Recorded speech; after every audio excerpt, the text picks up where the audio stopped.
Morning began strangely for Terence Holt, though the birds still sang and the faint hum of traffic drifted from the main road a few blocks away. The difference wasn't the world outside, it was what had been stolen from him overnight. When Terence stepped onto his porch, coffee steaming in his hand, he froze. His hedges, his proud, carefully cultivated wall of green that he had nurtured for almost a decade, were gone. Slashed down to raw, jagged stumps, they hadn't been trimmed. They had been butchered. The hedges had been his shield, tall and dense, enough to soften the neighborhood noise and carve out a sanctuary of privacy. Summers spent dragging hoses across the lawn, evenings clipping with patient hands, years of effort reduced to broken branches scattered across his grass like bones. The air felt wide open now, raw and exposed, and his stomach twisted at the sight. His neighbor, Raymond Briggs, a retired firefighter who leaned heavily on his cane, spotted him from across the street. "They got to you too, huh?" Raymond called. "They?" Terence asked, voice tight. Raymond lowered his tone. "Deborah Klein, AO board, said your hedges were over 6 feet. Claims she warned you." "Warned me?" Terence snapped. "I never got a letter, not a word." Raymond shook his head. "That's her style. She doesn't ask, she acts." The name burned into Terence's chest. Deborah Klein, the clipboard queen of the neighborhood. She strutted the sidewalks like a sheriff, measuring, scolding, photographing garbage bins and grass blades. But this was beyond petty. This was trespassing. This was theft. "I'm not letting this slide," Terence muttered. Later that morning, after pacing his kitchen until the floor creaked beneath his boots, Terence stormed into the HOA office, which was nothing more than a converted room at the neighborhood clubhouse. Inside, Deborah sat at a folding table stacked with papers, her reading glasses dangling from a chain. She looked up at him with that tight smile of hers. "Well, Mr. Holt," she said sweetly, "I wondered when you'd come by." "Why did you cut down my hedges?"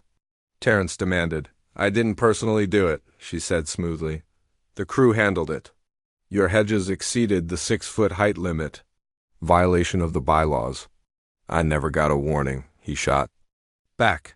"I gave you verbal notice 2 weeks ago on my evening walk," she replied, smug as ever. "That's a lie." Terence snapped. "You never said a word. And even if you had no right to trespass and destroy what I built." Her lips pressed into a smile, the kind that didn't reach her eyes.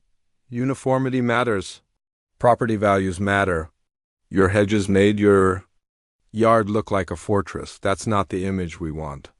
That was my property, my work, my right." His voice rose, drawing the attention of 2 mothers with strollers who lingered at the doorway, pretending to check the bulletin board. But clearly eavesdropping, Deborah's tone dropped into rehearsed reason. "The rules are the rules. If you want to file a complaint, do it formally. But the hedges are gone, that's final." Terence left before he exploded, but the fire in his chest didn't fade.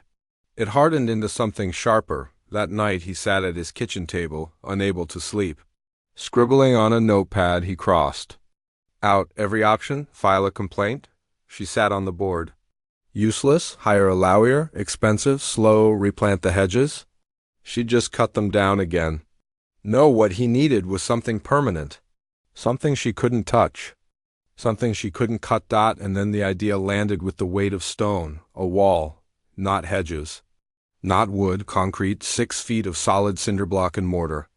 A barrier she couldn't destroy with clippers and excuses. By sunrise, his mind was clear. Raymond stopped by that morning and found Terence staring at the ruined hedges with an odd calm.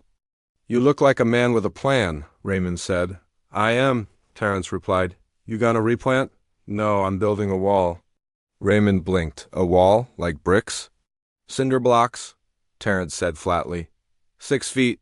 She can cut hedges, but she can't cut concrete. Raymond let out a low whistle. "That'll rattle her." "That's the point," Terence said.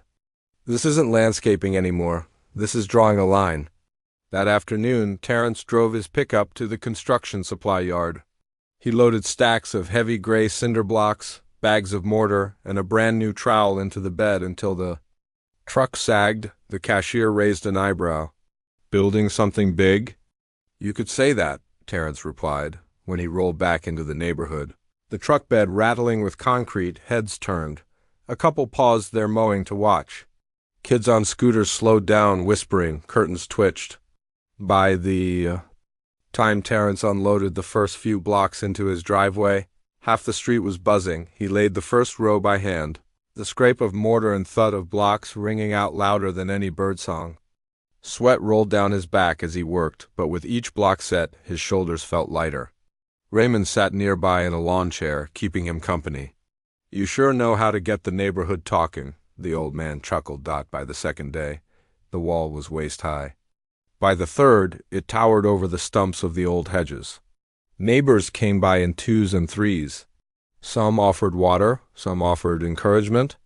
About time someone stood up to her, one woman whispered as she pushed her stroller. A man on his porch clapped when the wall reached its final row.